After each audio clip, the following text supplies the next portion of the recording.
Jump gate activated. Boom! Dun, It's the Zocalo. We are here. We are live. I'm Char. He's Norm. We are your self-proclaimed lovely hosts. And is it real? Are we really lovely if we're telling people that we're lovely? I'm lovely. I know you're lovely. So okay, sure. We're lovely. I believe we're it. So lovely. Okay, we're going too far now. Yeah. Anyway, this is your one-stop shop for all things Babylon 5, and we are going on to episode 2, Soul Hunter of the HBO Max B5 Rewatch. Hello. And I just wanted to clarify, we say it's the HBO Babylon 5 Remastered Rewatch because it was, I guess, advertised mostly by HBO. But there are other ways that you can get it. We've been asked questions online on Twitter at ZócaloLivecast where people have said, is HBO the only place that we can get this? You can still get it on Apple, on iTunes, whatever they're calling themselves. Version. Yeah. And then I do believe you can also get it for purchase. Remember, this is for purchase on Amazon Prime. Can you get is that the remaster on Amazon Prime? Oh. Yeah. Okay, I didn't know about that one. Nice. I think Amazon Prime, but I'm definitely sure iTunes, and I'm definitely sure, obviously, HBO Max. Those for sure. I made a little change in the title card here, where it's just the Babylon 5 Remastered Rewatch, because some people can't get it yet on HBO Max, and certainly overseas, because that's where most of the questions came from across the well, HBO Max is not available everywhere as of yet, so of course, in the US, we've got first dibs, and then everybody else is saying, hey, what about us? Understandably so. Yeah. Hi, Teppy Lizard. Just to answer a couple of your questions, purchase is full download. Yes, so you'll be purchasing all 5 seasons, I believe. I don't think they do it per episode or per season, but I haven't looked at it yet, so you can let us know. Or if you do it, let us know. On your Amazon account. It'll live on your Amazon account until it doesn't. That's the risk with digital formats, right? Well, and I think that's maybe what Teppy is asking is, can you download it onto your machine so you have a copy, even if they do pull it off of Amazon at some point? I don't know, and legally we can't endorse any of that kind of behavior because that's against copyright law. We don't know what you... but there's ways. There are ways. All you have to do is ask Nagrath. Nagrath can find it for you at a cost. Right? Well, oh my gosh. We got to talk all about Nagrath. Mm-hmm. But before we get into the episode, do we have any housekeeping as of yet? I think, we do have one thing that we should give everybody a heads up on about next week.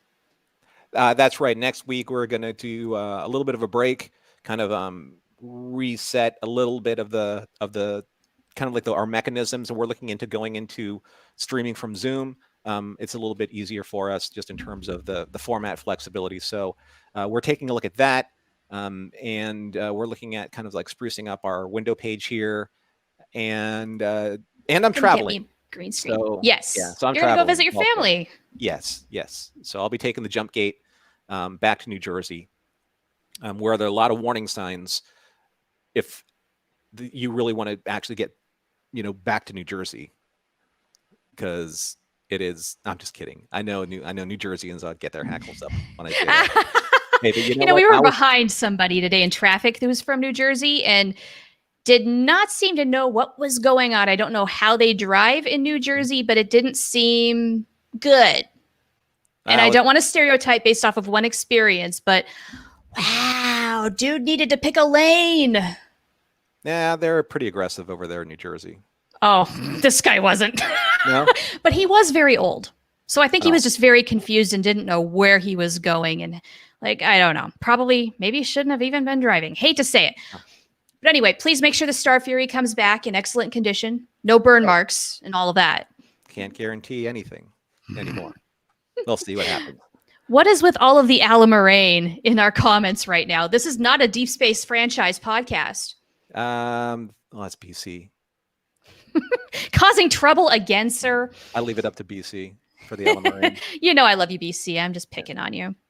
All right, Char. So we got a full docket here on the schedule, and we have a lot to talk about. It's Yeah. funny. Getting into kind of like these rewatches, there's a lot there to be said, more so than I think that we were probably expecting. We were expecting to do these in like around 30, 45-ish minutes, but we'll see how it goes today because there still is a lot to talk about. Yes. I think last week I said that we were going to be establishing the baseline for how long these episodes might go then. No, I was wrong because we had to do a lot of first time commentary on general things like the Earth Force uniforms and just general impressions. This is probably going to be more of our baseline. So we may go a full hour, but we may go less. And let's find out. Before we get into it, though, I want to say hi to everybody who's joined us. Wow. Yeah. Hello to Mountains of Elysium and Earl and to BC and to Mayra. Thank you for joining us. Greetings from Europe. Hello. Yeah, thanks for showing up, and I'm sure it's a little bit later for you, but I know that there are a lot of people that still even watch this after it's been recorded because we're recording live right now. It will be hosted on our channel, and then people that can see it in the algorithm, if you like, share, and subscribe, which would really help us out, please do.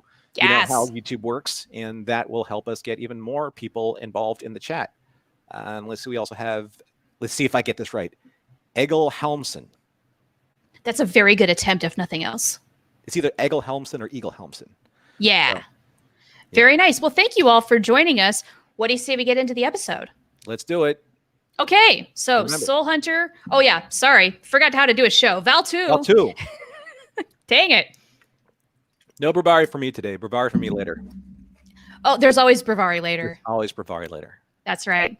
That should be a t-shirt. All righty. So let's do it. So Soul Hunter, original air date on February 2nd, 1994, written by Joe Michael Straczynski and directed by Jim Johnston. Now, I don't recall seeing that name very often on the B5 directors list. No, this is kind of like early on where we're still dealing with probably people that were, in the pool, in the wheelhouse, have contracts, with WB. And these are their pitch directors. They're like, okay, we'll slot you in, or maybe it's a friend of Joe's. I don't know specifically, but yeah, this is a name that doesn't really come up. Not like Mike Vehars, right? Right. We haven't got the Janet Greeks going yet. Jesus Trevino, the real heavy hitters that we will see many times over later on. Mm-hmm. The quick recap for this episode is a mysterious damaged ship nearly crashes into Babylon 5. On board is a soul hunter, someone who captures the greatest minds of the galaxy and enshrines them. Upon seeing him, Delenn wants to kill him, but instead, he ends up nearly killing her, but ultimately, he's the one who's killed instead. A lot of death being drawn to in this episode. Death and souls everywhere in this one. Yes. Now, as we said before in our first show, when we discussed Midnight on the Firing Line last show, this isn't going to go into heavy spoilers because we want to be able to tell people about what we are watching as we're watching it, as if we're rewatching it for the first time.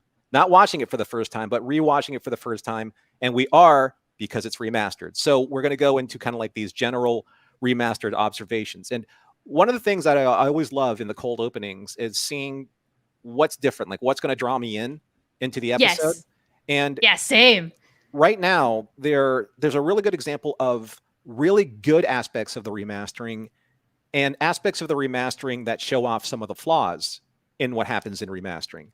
Because just to sum up for everybody, the live action shots were remastered at 4K, very high quality. The effect shots were only upscaled to 1080, not so high quality.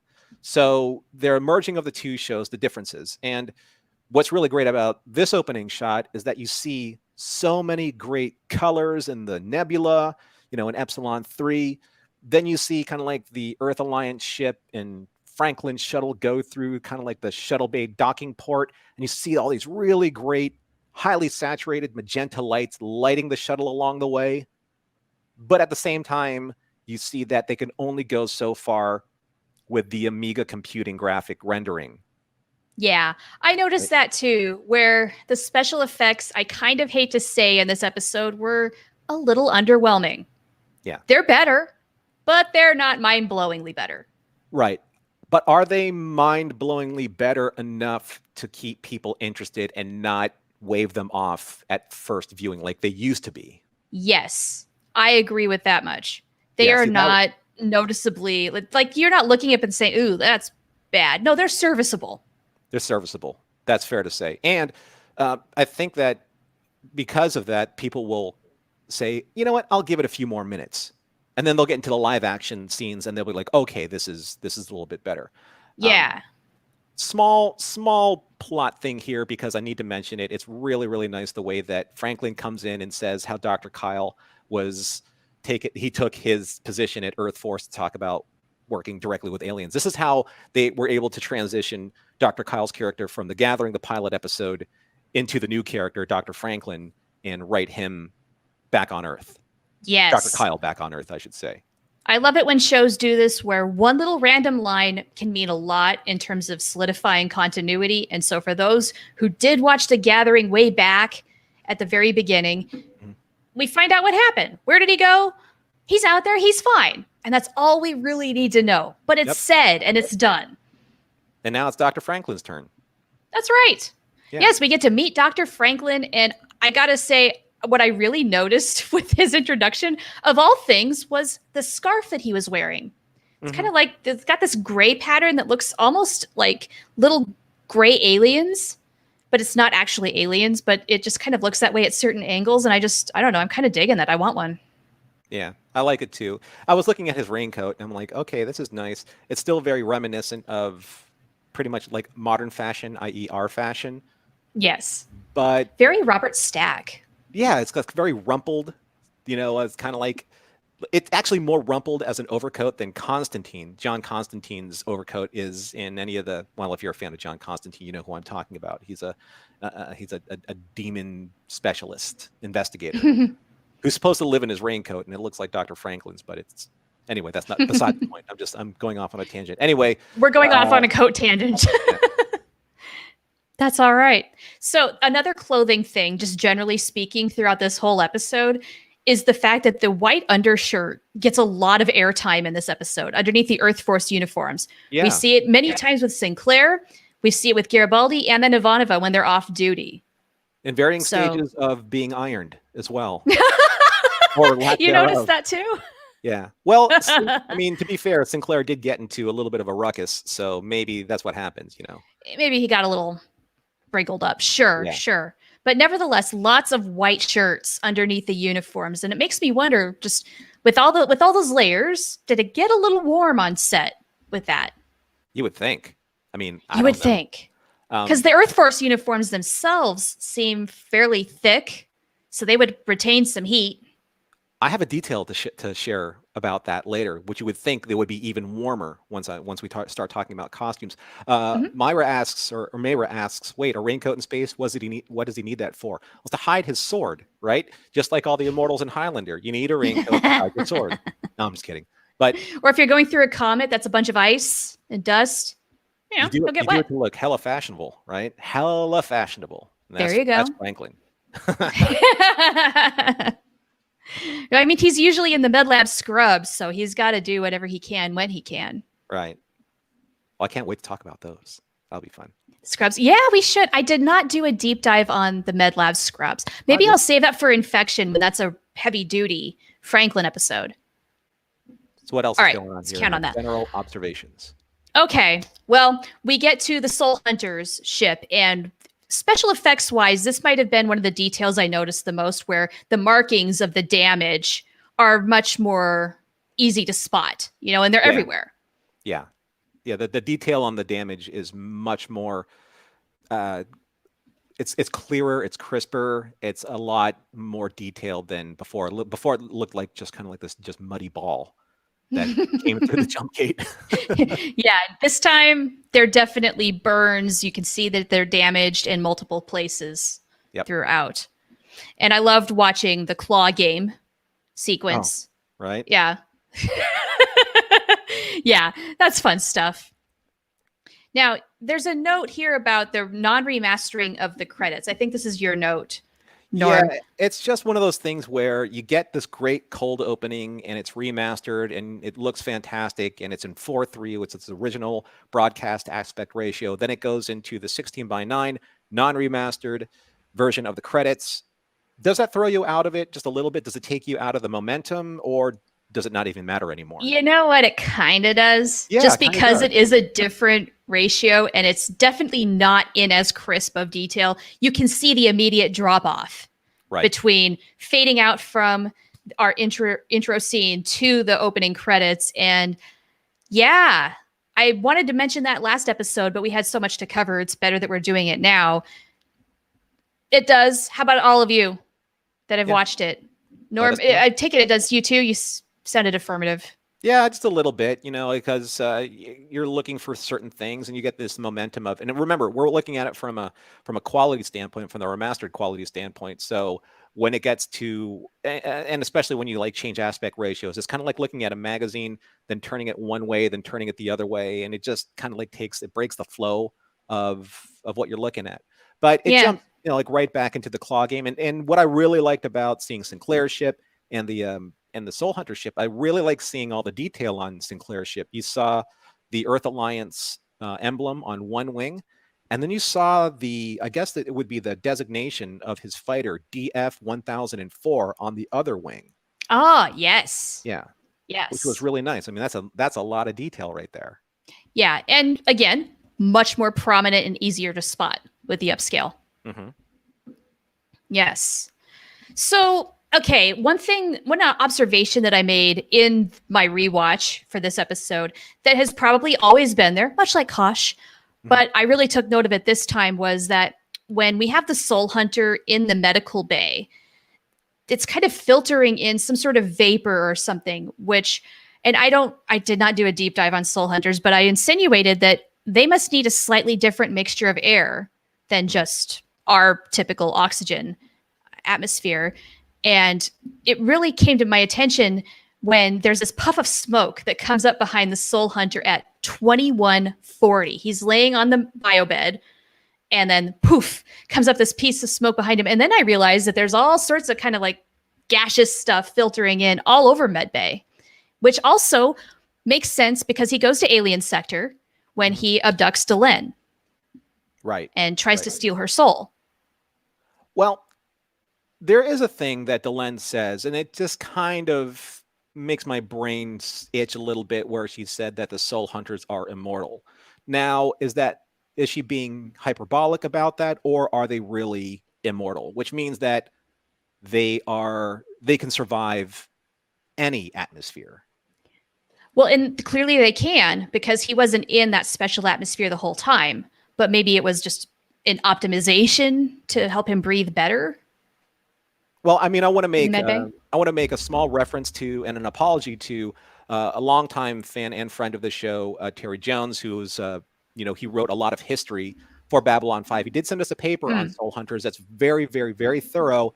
But I just wanted to let you all know that what we're talking about here is the remastered version in our observations on the remastered look of the show. So we're not really going to get too much into those technical specifications. Probably not. And the big reason why is spoilers, which we are trying to avoid. There's just no way to do one and the other.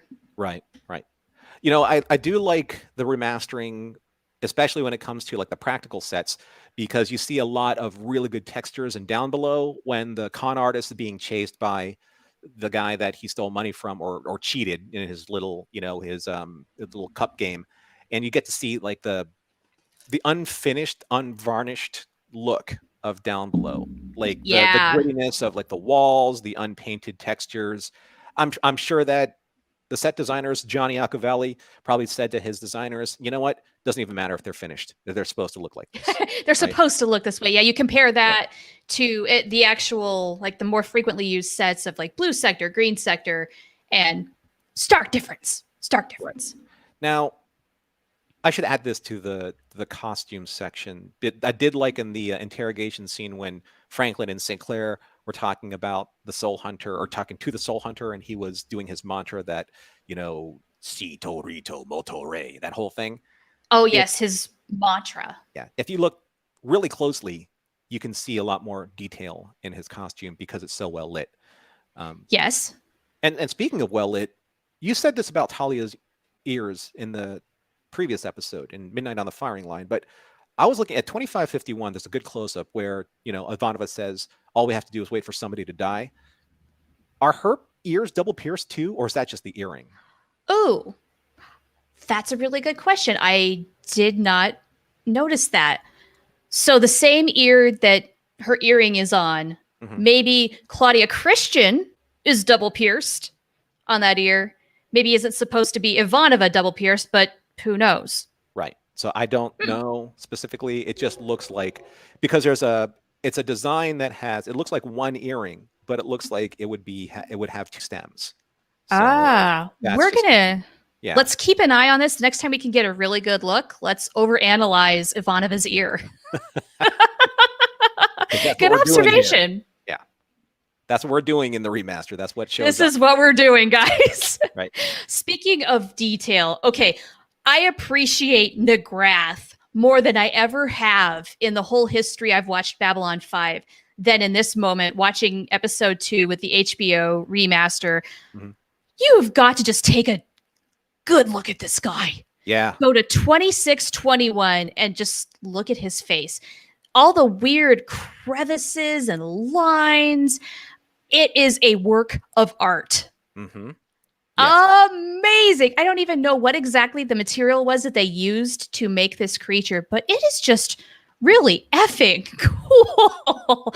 Just admire it for a moment because I was really blown away by all the detail of the whole thing. And then having it come together, there's somebody in the suit, but he's still so insectoid looking. It is just wow. Yeah, they did a great job with this. And again, see, Nagrath, his prosthetics, if you want to call them that, or his the way that they constructed him, whatever materials they made him out of, these are practical effects. They're not digital effects, so they'll scale up really nicely.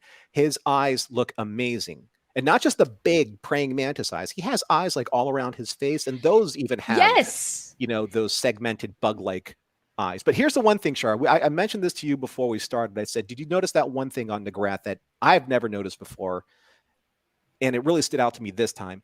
Every time he talks, he has like a circular device on his chest that glows green when he talks. I noticed that too. Yes. Yeah. Yes. Like, and wow. I did not notice that before either. I thought that was really cool. And it kind of gives a little bit of weight to the kind of croaky way he talks a little bit. Yeah. Yeah. Also, with Nagrath, the green sheen on his eyes, the shimmer of it really stands out here. Yeah, a lot of the reflections in glossy materials or polished materials really do stand out far better than they ever have before.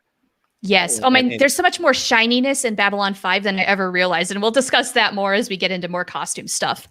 Like the soul orbs. I wanted to talk about the soul orbs. You got a really good look at them this time. They have a really nice kind of amber and marbled kind of detailing to them, which is really nice. That shows up far better in the remastered.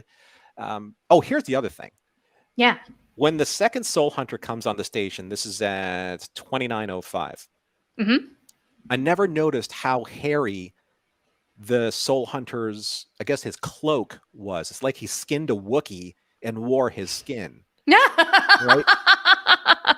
We should also point out that both of the Soul Hunters that we saw in this episode are wearing more or less the same outfit. It's their uniform, I guess, right? Well, yeah, it's like they are the same kind of band of brothers, so it could be that sort of a thing, signifying their unity, or it's the monoculture Star Trek thing.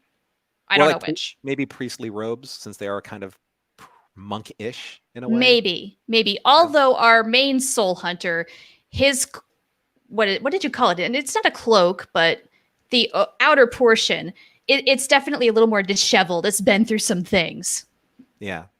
But I was just surprised at how much of that, like, okay, so this is the same Soul Hunter that walks through the credits when Sinclair says, and wanderers, right? He walks through the doorway, but the doorway is so well lit and so clear this time that you can actually see the individual strands of hairs on his cloak, which is, that's a testament to how good the 4K scan was of the original source materials. Yeah, really nice. You really see it in that scene. Yeah. It's very cool. Back to back though, so here's a great scene. That was a great scene that shows off the remastering.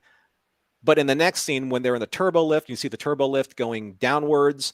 It's stock footage of the upscaled, but still very pedestrian-looking effect of that scene. And I think that it's stock, and they're just going to keep using that stock. I mean, it's like it's remastered, but it's only going to get remastered so well, right? So it's going to get It's just going to look very, very ubiquitous. Yeah, that's okay. They're doing what they can here. And at 3112. There's a really nice just detail that you can see on Delenn's wrist restraints when she's being held down. They're so shiny. Yeah, and almost kind of like razor wire looking. They look like they're very just hard to manacles, like to break out of. They look, I don't know. They look unlike any other sort of restraint that I've ever seen. Yeah. And they're very shiny and metallic looking, and they just look menacing. Yeah. As opposed to just maybe handcuffs. Yeah. I think that's a very good word. They are menacing because you notice them and you're just like, I don't like those. Also very menacing looking. This is all in the same scene because there's a lot going on in this scene. So this is at 3149. If you take a look up, a close up at the Soul Hunter's soul harvesting machine, it looks better than it has ever looked. And this is what excites me about the remaster. Now you can actually see kind of like the mechanisms, the details. I love props and prop design. So when you look at it, you're like, okay, that looks like a carburetor. That looks like electrical conduit wiring, but it's done in a way where it works in the universe because it looks very it looks old. It looks ancient. It looks used. It looks alien. It does. It does very much. It does have that worn in look, which I really appreciated with this because on their own, these elements don't really mean anything, but put together, man, it really is kind of menacing. Like you really do believe this thing is going to suck out Delenn's soul. Yeah.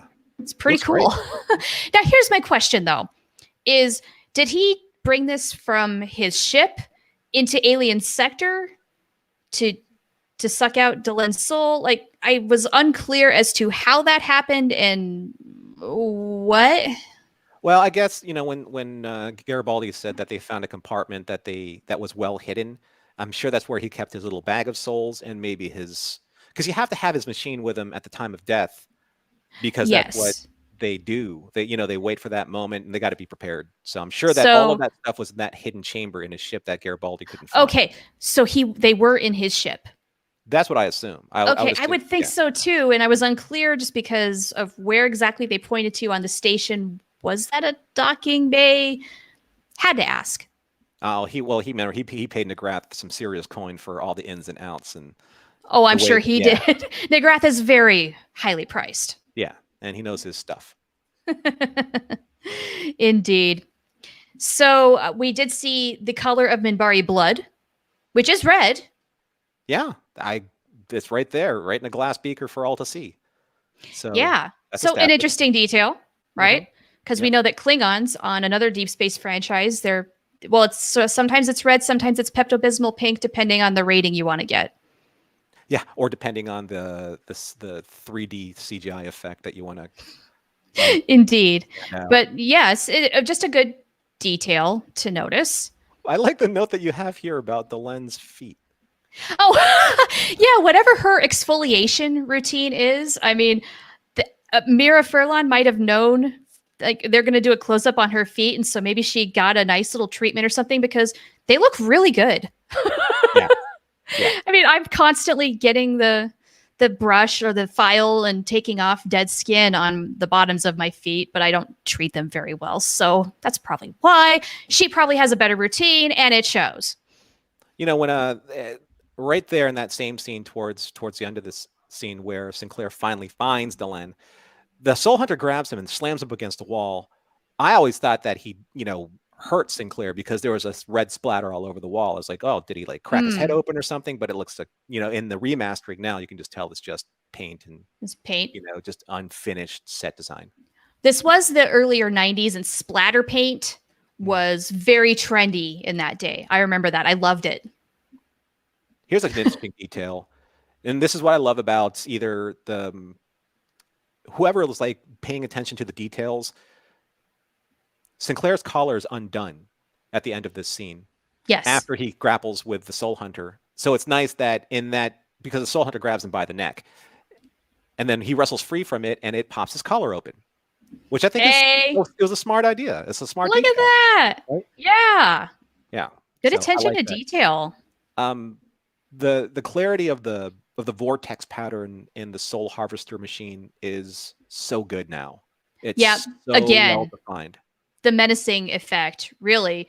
It's not so much the Soul Hunter you have to worry about, but once he's got his hands on that machine, now you better watch out. Exactly. Things are going to happen. Yeah. Yes, we both noticed something toward the end of this episode, and it was the Sinclair aircraft sign in Sinclair's quarters. Definitely noticeable because it's about the only thing on that particular part of his wall. Right. And Sinclair's in the foreground, and it's in the background. And it's a nice little kind of shout out to the long line of Sinclairs. I dig it. I really do. And it's something that's part of his history because he said in Midnight on the Firing Line that, my family comes from a long line of pilots all the way back to the Battle of Britain. So it's just a piece of family history. And that we're going to talk about that a little bit later on towards the end of the show. We're talking about how these things are kind of like soul orbs or kind of like that kind of an artifact. Here's one thing, though, I forgot to mention earlier on, and this was at the beginning of the episode.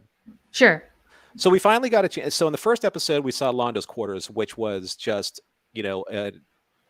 organized chaos. It was just everything was everywhere. It was very opulent. It was very much, he didn't have servants, but he kind of acted and he lived a lifestyle like he should have servants because his place really needed to get cleaned up a lot. So you saw kind of like the textural and cultural markers of Londo.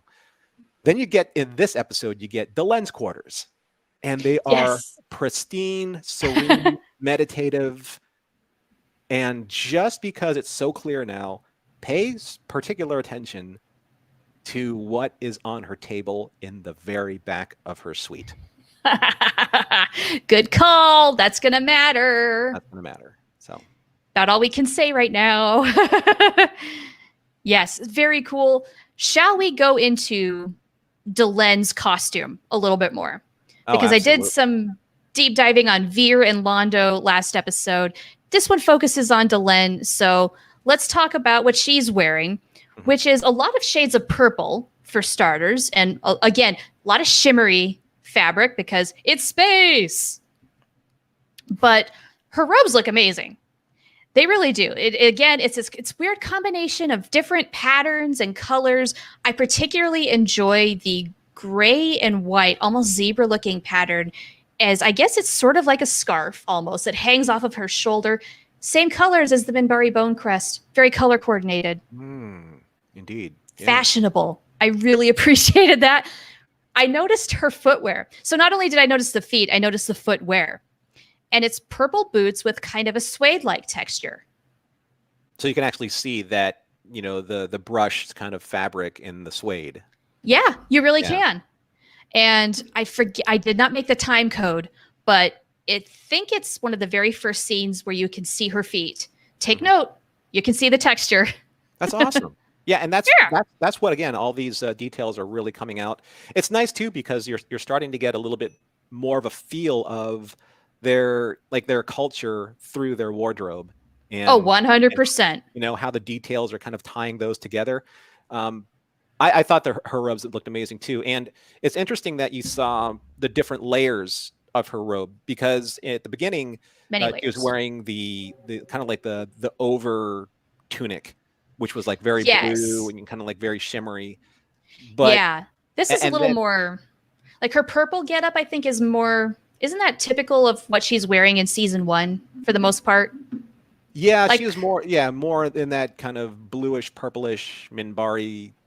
Yeah, maybe more of that's her true. Holy kind of ish look. Yeah. Whereas last episode, she was in various shades of a brown palette, and I don't think we see that too much.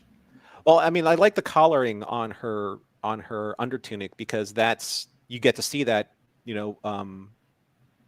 exposed from her blue tunic, and this is the same undertunic that she's wearing when she's shackled up to the machine. Yes, later on in the episode, and you get to see a lot of the flower pattern in that, which is really nice. I mean, I'm sure that the costume designers there, when they went out to fabric stores like Mood, if you ever watched,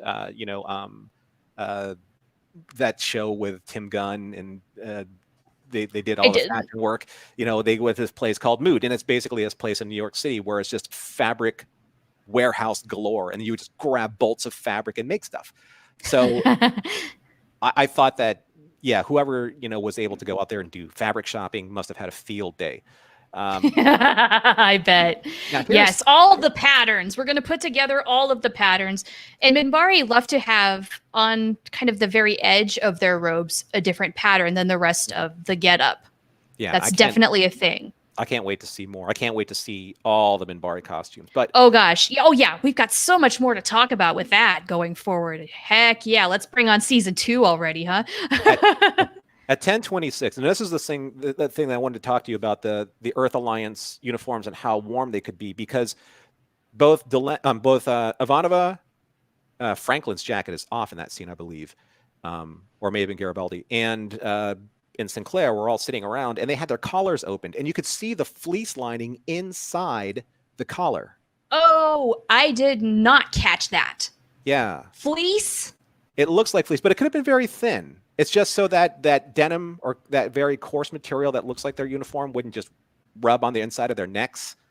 So it just might be the collar. It might just be the collar because it had leather on the front, and then it had the very thin fleece lining on the inside.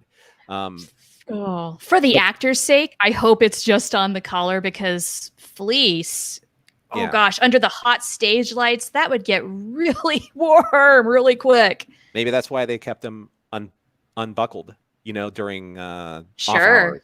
I also like a little bit more. There's a little bit more focus on the little gold button that buttons up the top collar on their undershirt. Which sure. Is really nice. Again, we were talking about how reflective a lot of the Earth Force and Psi Corps badges and buttons were. Mm-hmm. Yeah, again, we've got that going on. I did make a note here of there were differences in the med lab uniforms. Now, Dr. Franklin's tunic was very ironed and very, very straight cut, no texture to it, but it did have a very kind of like fine cotton or fine linen appeal to it. Something that is like, remember like Dr. McCoy had that really nice kind of satin shimmer to his tunic in Star Trek? Yes. But the assistants that were with him trying to save that one lurker's life, they had that textured checker pattern in their tunics. It almost kind of looked like medical gauze.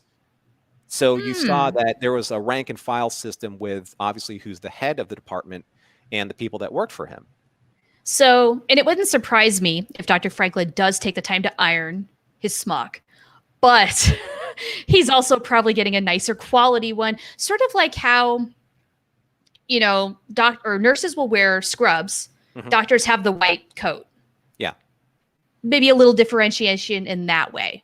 Well, when he was doing his initial investigation, his cursory examination of the Soul Hunter, he was wearing, I guess, surgical scrubs in a way. Yeah, that's true. The hat, the mask. He had some kind of like fishnetty type of, I don't know, gown on. Yeah. Right? But this was just him later on when, he was just out and about in medbay. I thought that was an interesting detail. Yeah, good observation. So we've got to do a little bit of a makeup tracker, especially with Delenn, because I could not help but notice that, and I'm not trying to come down on anybody or anything about the makeup, but you can see that it is an appliance that is attached to her head. Mm-hmm. There's like maybe a small gap between Delenn's head and the bone crest. At 7:30, you can see it pretty noticeably in the back of her head. And then again, at 39:34, you can see that on the sides, they kind of move up and away from her skin as she moves her head a little bit. Right. So they're not completely attached, and they probably should be. But hey, look, I'm not going to get all broken up over that. But I noticed it. But I think in some cases, like there are other seams that could be seen that weren't seen. So maybe that's just because of the weight of that particular application, and also it's kind of like anything else that gets remastered. Sometimes you don't want to see things remastered for these particular reasons. That's what I figure the case is here, where on standard definition in 1994, nobody saw this very likely and did not care. Right. Because you had exactly. your 25-inch standard definition TV that registered at what, 480p? At best. Yeah, you're not caring about that. No. So, no. Yeah, very easy and to forgive, not a big deal, but definitely a thing. And I got to comment just generally about the headpiece. It does look heavy. Yeah. That's a lot of latex. Exactly. Yeah, but it also looks super defined now, super detailed. You can see a lot of the structure, like in the carving and things like that. And since most Minbari have different carvings, you'll be able to see a little bit more detail there. One thing I did like, and I this is something that we don't see enough of, I think, is when Delenn bows down it was 4222. You could see that really nice, almost like birthmark design. Oh, on the top of her head. Yeah, the bluish type color. Yeah. So that's interesting, and I like it that it just has a little bit more prominence in the remaster because you can see that it's culturally significant to their anatomy. 100%. Yeah, cool. Mm-hmm. All right, any other makeup things? Did you notice anything else? That's what I've got. Well, I mean, for W. Morgan Shepherd, who played the Soul Hunter, the main Soul Hunter, what this remastering really was able to do was also very well define his applications, because his Soul Hunter makeup had a lot of cracks and scarring that looked really, really good. But what you can also see in him is that I have to believe that he's a smoker just based on the way that his voice is and kind of like the dinginess of his teeth. But it really worked to his favor as as just the overall aesthetic of his character. And his beard looked amazing. There were so many different shades of like gray, brown, white going on there, and you could just see a lot of individual hairs. So that looks good. That natural translation of his own physical appearance, his own appearance as a person, translates well. A little disheveled. I did notice on his fingers, they looked kind of unkempt and dirty, which I think was on purpose. I mean, when has this guy had a time for a shower? Right, and he's digging through, clawing through people. He's in down below. Yeah. Going through who knows what. Yeah. Exactly. So I thought that was a nice detail too. Yeah. So I guess for hair tracker is non-existent this week. I really have nothing to say. Same for food and drink tracker. We had so much last week. This week, not a whole lot of eating and drinking going on. No. And well, for hair tracker, I'm going to throw in also Garibaldi's tan tracker, because his skin looked reasonably normal in this episode. Oh, okay. Yeah. Okay. Is he balancing out? Yeah, not as much vitamin D going on. Oh, not under those stage lights. No. He's fine. Yeah, I'm thinking about food and drink tracker, and we didn't really see anyone do anything of note. No not much here. Nothing going on in the Zocalo, so we don't see any of that stuff.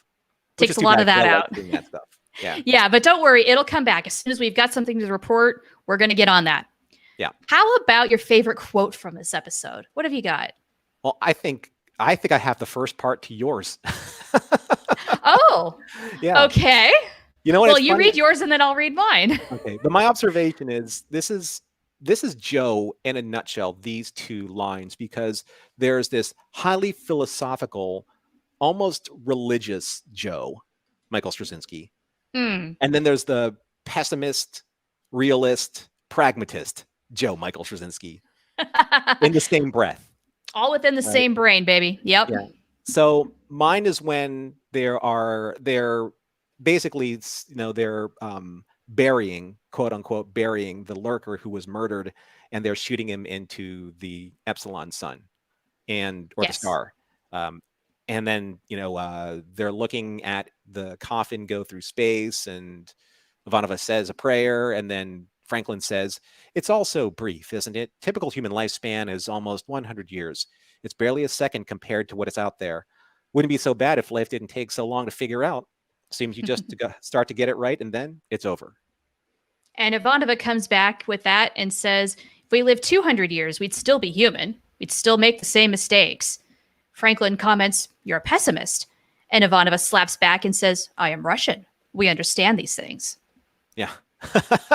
So that's so just Joe's brain, right? Right there. Isn't it though? On the page. It is. It so is. And if you've read his autobiography, man, even that piece of dialogue makes so much more sense coming from where he's coming from.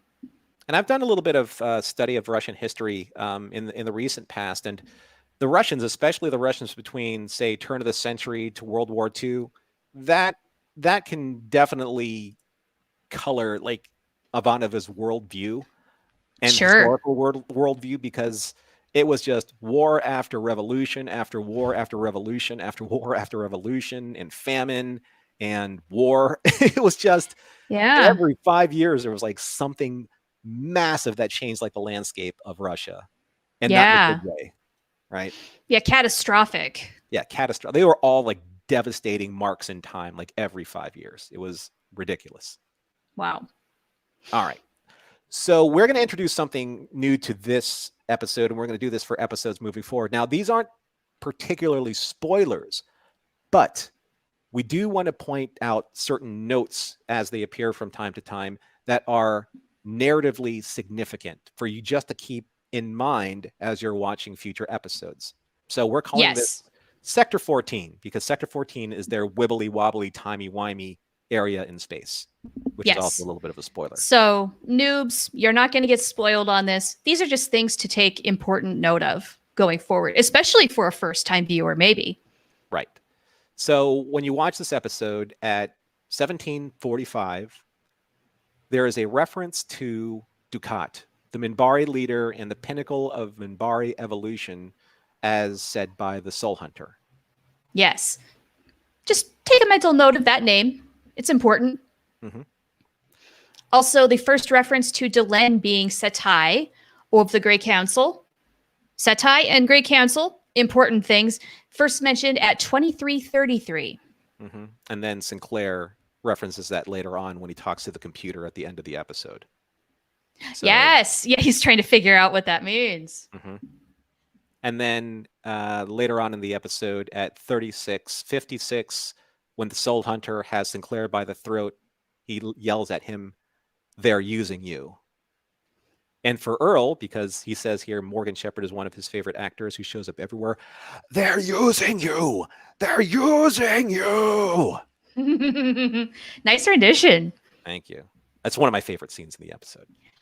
Yes, I think somebody, when we just first started streaming, used that quote because it's one of the more memorable things of this episode, for sure.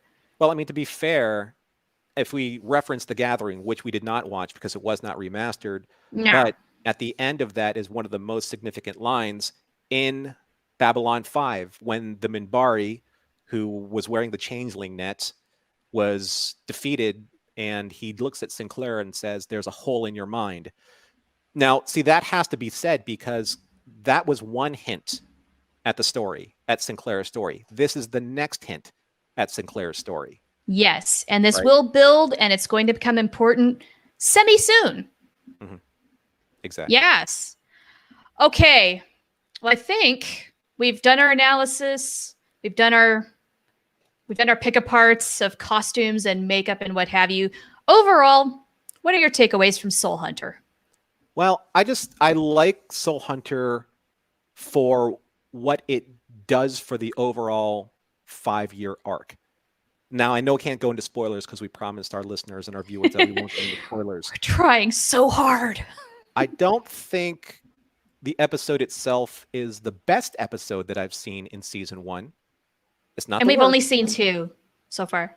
Right. So I should say, as it's number 2 in my prior knowledge, in my prior knowledge of Babylon 5. Okay, that's fair. Yeah, but it does introduce a lot of interesting story points that are in the background that have to be paid attention to and remembered. That's why we started section 14 or sector 14. I think that if it weren't for William Morgan Shepherd being the main Soul Hunter in this episode and the strength of his performance, I don't think that that character would have been as engaging. But the thing is, I can't really say, for instance, they got a really good other guest actor to play the Soul Hunter, but he just brings something very, very realistic, a desperation to the Soul Hunter, and that humanizes him in a way. Yeah, no, that's really good way of summing up the Soul Hunter. Desperate. Yeah, he's very much in that Ahab type of mentality, that Khan in Star Trek II, The Wrath of Khan type of mentality, where his thirst for whatever goal he needs to accomplish overweighs or overrides the what could be seen as beneficial if he marketed himself better, right? If the Soul Hunters marketed himself better. Sure. Yeah. Yeah. I mean, he's there to get what he wants and does not care what it takes to make that happen. To him, the ends justify the means. And that's not exactly how the other soul hunters operate, as his brother attested. And it wasn't the way that this Soul Hunter operated until they stopped him, the Minbari stopped him from preserving Dukat. Yes, and that broke him. Yes, and that broke him. That was the thing. So my final analysis is that the most interesting aspect of this episode, in my opinion, is maybe a little bit of commentary about the beliefs about the soul. I mean, Franklin just point blank says, this is ridiculous. He doesn't believe in it. Sinclair, a little more diplomatically, says, I'm not sure if I'm buying it. But the Minbari certainly have a concept of the soul. And it's important to note that for future reference as well, because that means something. And it's in contrast to the soul hunters, who think that collecting the souls is a way of preserving and honoring and worshiping them, whereas Delenn sees like the freeing of the souls as the right thing to do, but the soul hunters see that as killing the souls. You know, some good stuff. Now, again, we don't want to go into too much detail because spoiler territory, but there's also a really great philosophical debate there. Have at it. We're not going to do that here. Or have it added at the Discord. Absolutely. Also, I think it's really important to consider that the souls working together to stop the soul hunter toward the end might indicate that they are a little unhappy with their preserved state, or at the very least angry about the way in which they were captured. Important detail there. Right.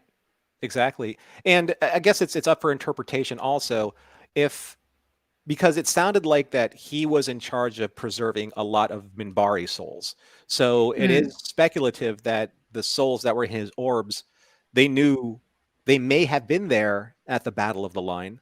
They may have been preserved by this particular soul hunter then, and they know Delenn personally because of who she is or was, and put up a defense, put up a defense to stop this soul hunter from taking her. So that makes a lot of sense as to why they would do it. Yeah.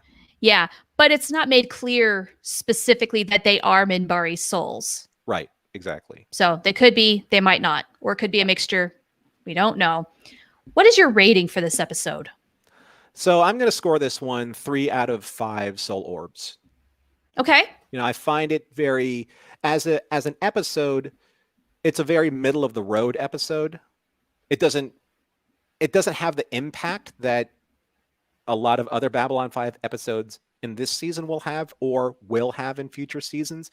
But again, I do think that it's the design work on this episode and being able to see a lot more of the textures of the station, the textures of certain things that we did not see before in Midnight on the Firing Line. I thought that they were all treats, and we're going to be treated to so many new things because of the remastering rewatch.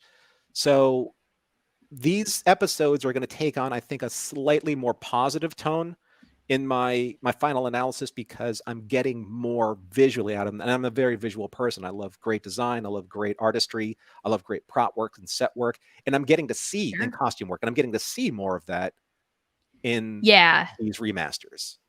It's true. Oh, the payoff for all the work that everybody put into the show really does shine here.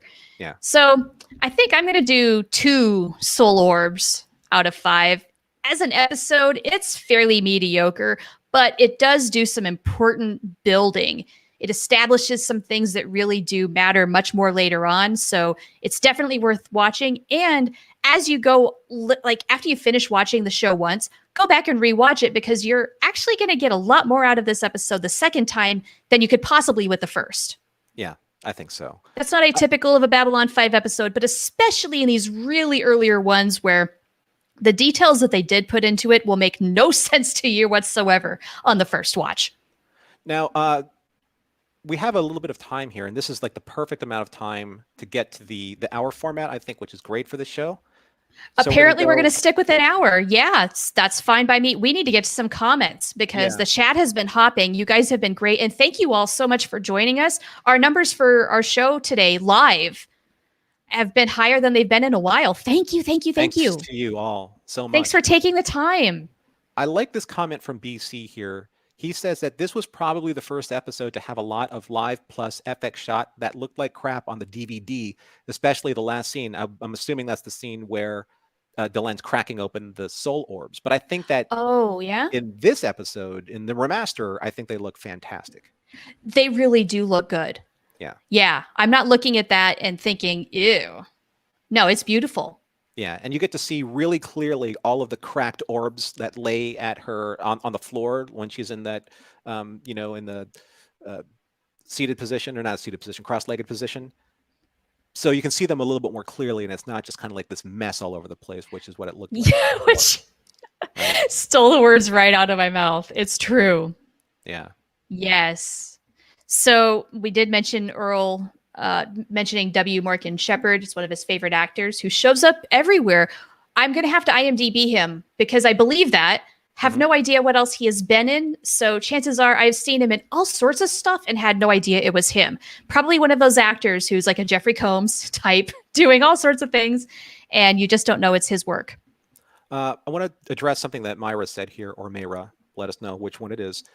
There are some pretty good remasters of the credits on YouTube. I can't get the full remastered episodes here, but some of the AI upscale on YouTube is pretty amazing. And I have seen some upscaling of either the live footage or the digital footage, but not in an entire episode. I have actually seen people that have upscaled it to 8K, but the reason why that they can't stay in 4K with the live shots is because they can't render the CGI shots all the way up to 4K as well, or else they will just completely, they would be affected in a way because they don't have the data. They don't have the data to support that, unless you spend a lot of time and a lot of money reauthoring those effect shots.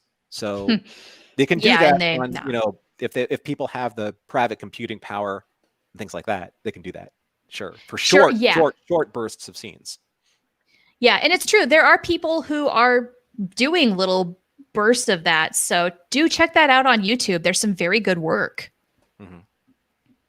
Yes. So Earl says that he thinks the souls are honked off, that they're being bundled up in a burlap bag.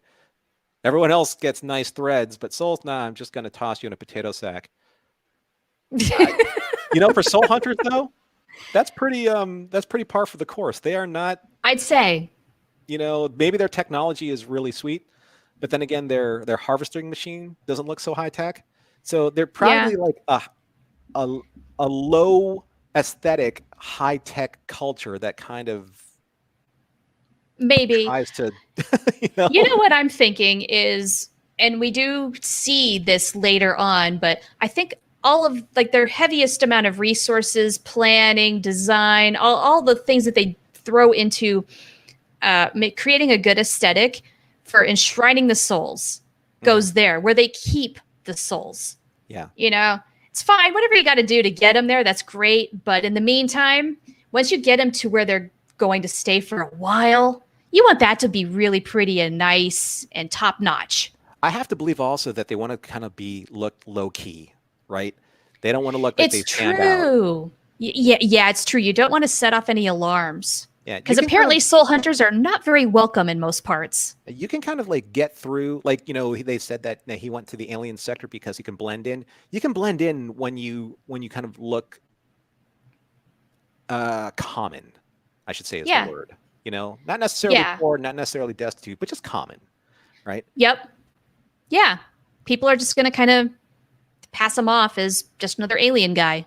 Here's something, Char, for you, because you're a Voyager expert here. So Patrick says that William Morgan Shepherd was Katai in the Voyager episode Bliss. Was he really? Oh, cool. I'll have to rewatch that episode and check that out. Yeah. Nice. So, Mountains of Elysium. What's that? Oh, sorry. Mountains of Elysium has a great comment about Delenn's feet and her exfoliation practices. Yes, they do. Minbari do use a chemical compound to strip out the layers of the skin every day. Therefore, she's exfoliating on a regular basis. Her whole epidermal layer. That's true. So that's why it looks like apparently all the time. Minbari skincare is really good. Yeah. That's a perfect note to end on. I think that is fantastic. Okay, sounds good. Well, again, we had great numbers today, thanks to all of you. And we'd love to see these numbers improve every single episode, because we are going to be doing this in order for the remainder of the remastered rewatch. So that's 2 episodes down, 108 episodes left. That's right. Reminder that next week, Norm is going through the jump gate, so there will not be a new episode. But maybe, I don't know, maybe I'll do a little something in the Discord. I'm going to be wrapping up my finals for my classes. I should have a little more free time. Maybe we'll do something. I don't know what. Throw some ideas in there. And if you're not on the Discord, let me get an invite link for you. You're welcome to join us if you want to talk Babylon 5 and talk about the earth creatures that go quack, aka cats, among many other things on the server. We've got a great group of people there, so please join us.